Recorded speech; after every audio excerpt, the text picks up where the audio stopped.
All right, stand by. 10 seconds to go. Talent, Ready, roll camera. to record. Cue talent. 3, 2, 1. Record. Greetings and thanks for joining us. This is The Rundown, where we run down some of the big stories making headlines. I'm your host, John Phillips. Joining us from Washington, D.C., avoiding the tornado, is PJTV contributor Michelle Fields. And here in studio, we're joined by the columnist for the Washington Times, Tammy Bruce.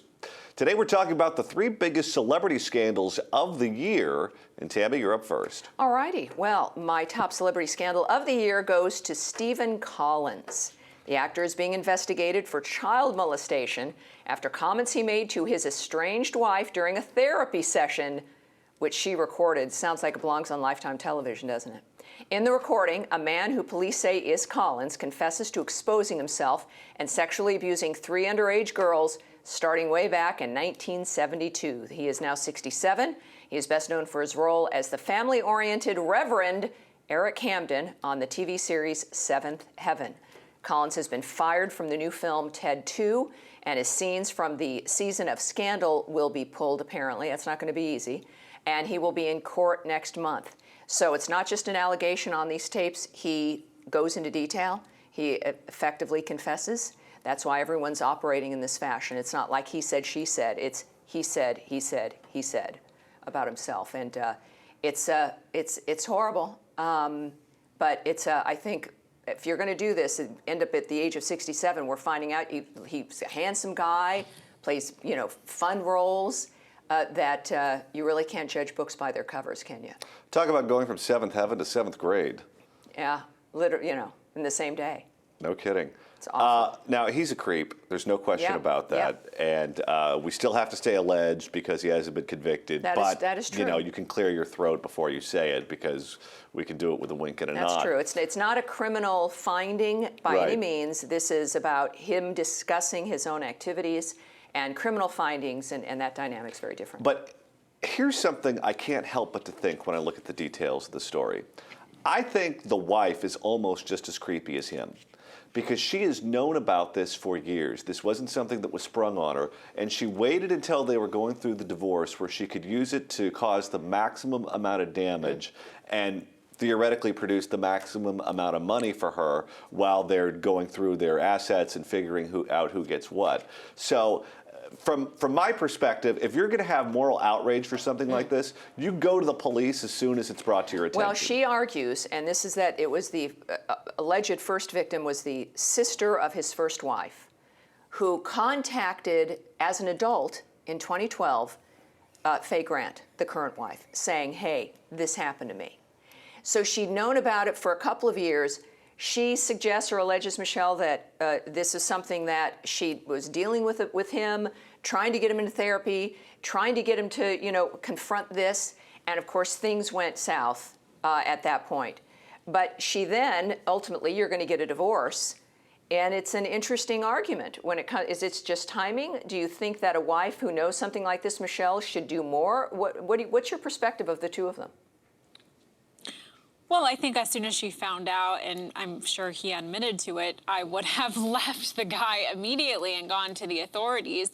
I think it is a little suspicious that now that they're going through a divorce that she's bringing all this stuff. And I listened to the audio, and she's asking him to repeat all of these things that it seems like they had gone through and dealt with for years, and she just wants it to be on record in order to, I guess, leak it out. So it does seem a little manipulative. I feel like if I was in her position, I would have left and called authorities as soon as I found out, and instead she kind of stayed there. Yeah, what we believe happened here is that recording was in fact for the police. She denies releasing any of this audio. She did give it to both the LAPD and the New York Police Department, and she doesn't know how it got out. Now, we don't know, but we do know she did get the material. The police departments in both cities did have it, and he is now under investigation. Actually, a third case has now come up as well in New York. Here's another piece of damning information about her.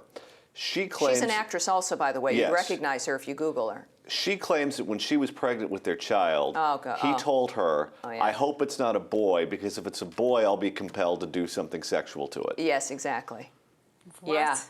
Yeah, and she said, I should have known then that there was a problem. Yes, you should have. Of course. You should have. But look, we all we're sitting outside of this. We're all looking at this, and as armchair quarterbacks, if you will. It's and she's got children with him, and again, another case has come up because of the publicity. All these lives are effectively ruined.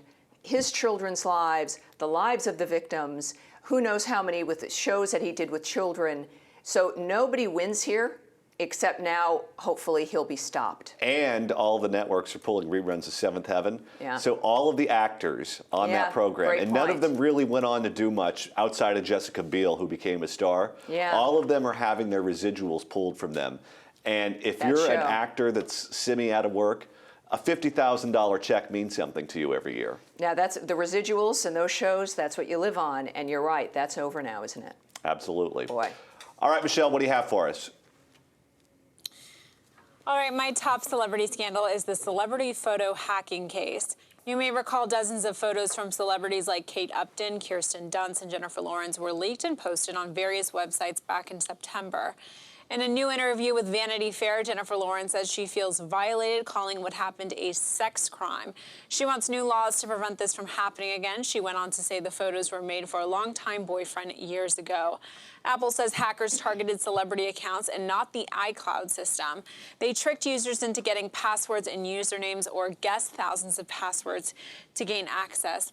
I'm not quite sure what kind of laws she wants implemented. What it appears that happened was that people kind of guessed. You know, when you forget your password, you're asked some questions, personal questions about your life, like where did you go to school, your first, your first dog's name, and a lot of that stuff for celebrities is online, and it's easy for people who want to hack these accounts to get in.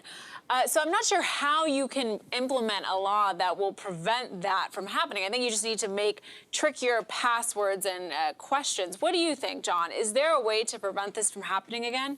I don't think so. I think the toothpaste is out of the tube. Unfortunately, we live in a world where everyone has an audio recording device on them, a video recording device on them. They have a camera on them. There are calls that can be tracked. There are search histories that can be tracked. There's really not much that you can keep private if someone wants to find out your intimate details.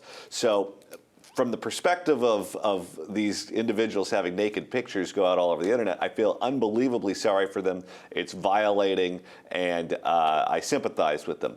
But I really just don't think we live in a world where you can keep any secrets anymore. If you're taking naked pictures of yourself, if you're up to any kind of financial shenanigans, if you're gay and you're hiding it, if you're having an affair and you're hiding it, it's all going to come out because you just can't cover your tracks like you used to be able to. And, Michelle, to her argument that this is a sex crime, that really diminishes actual real sex crimes. This is not a sex crime. Nothing happened to her physically. She was not raped. This was a choice of hers. She's an actress. She's been nude in films. Being viewed nude is not a sex crime, especially when you take those photos willingly. So this whole idea that if something happens to you that you don't like or is irritating is a sex crime, it really does. All that does is it diminishes what happens to women every day in this country, which are horrible violations, physical assaults, things that you never recover from physically or mentally. She's going to be fine. I mean, the drama of that is a little silly, I think. There are pictures, though, where you wouldn't mind if certain people see them, but you don't want grandma to see them. And I think that's where she feels embarrassed. Well, keep grandma, lock her in the attic, and don't let her have an iPad if you're an actress. All right. My top celebrity scandal of the year is actor Shia LaBeouf. He was, of course, arrested for drunken disorderly conduct in New York. This happened during a performance of the Broadway show Cabaret this past summer. LaBeouf says alcohol was to blame for the bizarre incident, specifically whiskey. He spoke about it to ABC late-night host Jimmy Kimmel. Let's go ahead and listen in. I turn around and start walking back to the bar to pay my bill. And I see this dude who comes up, and I don't know this guy, but he comes up to me, he says, "Hey, Shai, hey, man, I'm a big fan." I said, "Thank you," and he says, "Hey, what are you doing tonight?" And I was like, "Well, I'm looking to turn it up a bit, I'm trying to have a good night here. I just got in New York, I'm trying to have a good time. I'm really done with this Lithuania thing. What's going on?" And he says, "Well, why don't you come to my show? I'm a dancer in this cabaret show." And I said, "Cabaret? Yeah, cabaret. At this point, I see the ballet guy who gave me the ticket, and I'm like, hey, what's going on, pal? And now everybody's looking at me, and now I'm feeling like, whoa, this is kind of weird. I didn't know it was that kind of show. Alan Cummings walks past me, I forget all about that again, and all I'm thinking about is the leather pants, and him winking at me, and he walks past me, and I give him a slap on the ass, because I think he deserves it. And he's seducing me. I mean, he's the sexiest man I've ever seen. I'm thinking, you know, and I don't just slap and slap, but I slapped and grabbed him. Like I grabbed a whole cheek because I wanted the party right here in my pants. We get to intermission, and a person tells me there's another party outside, and I'm thinking, oh, well, okay. And I see 6 cops having their own party. Anyways, they wound up taking me to the station. Oh, yes. And that's when he decided he wanted his own cell, so he spit on the cops, and they put a Hannibal Lecter mask on him. There you go. Now, what's interesting is right before, I believe, all of this happened, he got into a fist fight with a homeless man. Or Sure. maybe it was after. I was in New One of York, the me two. too. Oh, no, that didn't happen to me. And a couple of months ago, he was in a play with Alec Baldwin. Oh, great. And Alec Baldwin That's right. went to the producers and said, it's him or me, because he's crazy. Yeah. I think that we found that if that was him not drinking, that he's got a problem. And that kind of a guy, it's like River Phoenix, you know, the problem coming out of a club and then just kind of dropping dead. Young people have to realize they're not immortal. He clearly has maybe missed his meds, but clearly there was a party that was happening right there. And I don't think Alan Cummings wanted him when during the cabaret theater. You know, it's a play. You know, it's from the movie, like Joel Grey and Liza Minnelli. No, and when you're in the audience, they don't really want you. It's a play. Yeah, you'd think as an actor he'd know that, right, Michelle? You know, I want to say that this is shocking, but it's not. Whenever you see these celebrities who were very famous when they were younger, they end up like this. We have Shia LaBeouf. Right now we have Amanda Bynes, Lindsay Lohan. It just seems like they all, anyone who's famous as a young child ends up towards walking down a path to destruction. Well, Anne Hathaway said that. She said really big, fast fame, and she used the F word. It screwed her up. She said, now, Anne Hathaway, she seems like, you know, Julie Andrews, but she said that as a young person getting very famous, I'm just glad that she kept her clothes on with whatever she was doing in public, so. Quick question, yes or no? Was he loaded on Kimmel? He was on something, but it may have been Yes. prescription. Michelle? Yes. There's something. Something's wrong, yeah. It may be prescription, maybe not, but he's on something. Yeah, he's got some problems. I think you're probably right. That's a shame. All right, that's going to do it for today's show. We want to know what you think about our picks for the top celebrity scandals of the year. Be sure to leave your comments in the comments section below. I'm John Phillips for Tammy Bruce, joining me here in Los Angeles, and Michelle Fields in Washington, D.C. Thanks so much for watching The Rundown.